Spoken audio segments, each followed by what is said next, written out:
మన ప్రభువును రక్షకుడైన యేసుక్రీస్తు వారి నామములో ఈ మాటలు వింటున్న ఆత్మీయ కుటుంబ సభ్యులందరికీ నా యొక్క హృదయపూర్వక వందనాలు.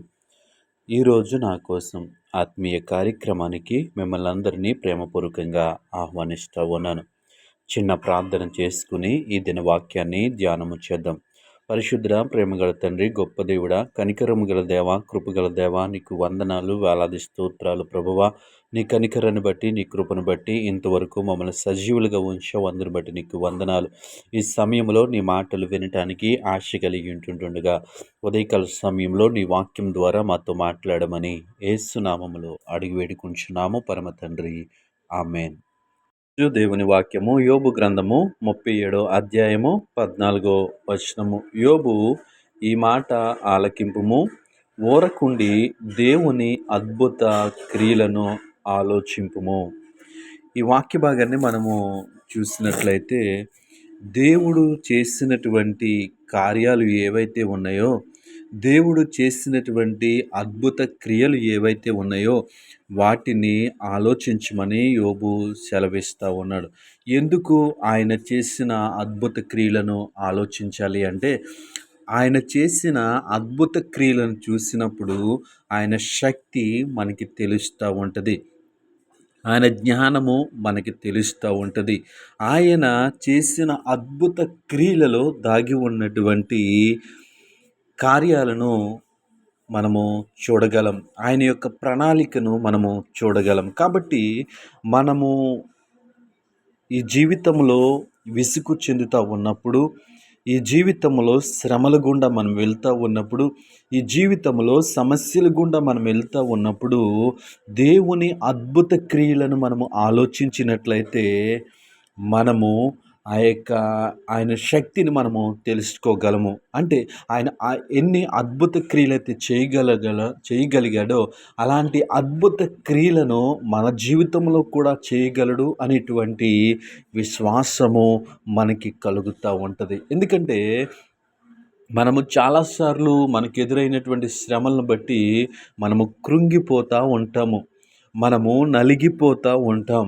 నా పరిస్థితి ఇంతే, నాకెవరు సహాయం చేస్తారు, నన్నెవరు తప్పించలేరు, ఇలాంటి ఆలోచనలు మనకి అనేకము మన మనసులో వస్తూ ఉంటాయి. అయితే ఆ ఆలోచనల బదులు మనం ఏమి ఆలోచించాలంటే దేవుని అద్భుత క్రియలను ఆలోచించాలి, ఆయన చేసినటువంటి కార్యాలను ఆలోచించాలి. ఇశ్రాయేలు ప్రజలను ఆ యొక్క ఎర్ర సముద్రము దేవుడు దాటించాడు. దీని ద్వారా దేవుడు మోషేని ఏర్పరచుకుని మోషేకి ఇచ్చినటువంటి తన కర్ర చేత ఆ యొక్క సముద్రాన్ని కొట్టినప్పుడు సముద్రము 2 పాయలుగా చీలింది. దేవుని నామానికి మహిమ కలుగును గాక. అంటే ఆయన సముద్రాన్ని కూడా పాయలుగా చీల్చగలిగినటువంటి శక్తి కలిగినటువంటి దేవుడు నీకు నాకు సహాయం చేయలేడా?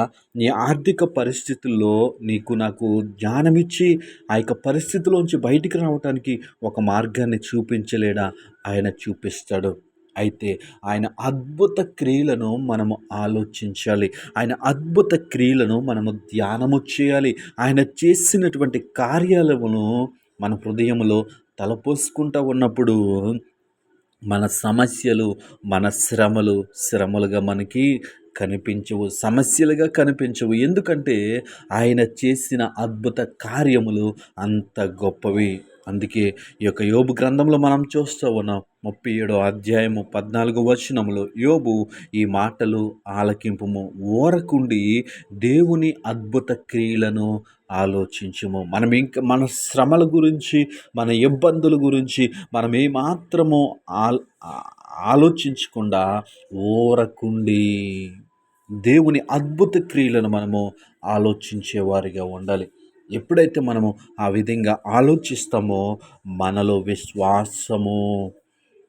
విశ్వాసము వస్తూ ఉంటుంది, మనలో నిరీక్షణ కలుగుతూ ఉంటుంది. దేవుడు మన యొక్క జీవితాలను మార్చగలడు, మన యొక్క పరిస్థితులను మార్చగలడటువంటి విశ్వాసము, నమ్మకము మనకి కలుగుతుంది. కాబట్టి ఈ మాటలు వింటున్న ప్రియ సహోదరి సహోదరుడా, నీవు నేను ఎలాంటి పరిస్థితుల్లో ఉన్నా ఆయన అద్భుత క్రియల గురించి ఆలోచన చేద్దాం. అట్టి కృపా దేవుడు మనకి అనుగ్రహించును గాక. ఆమేన్.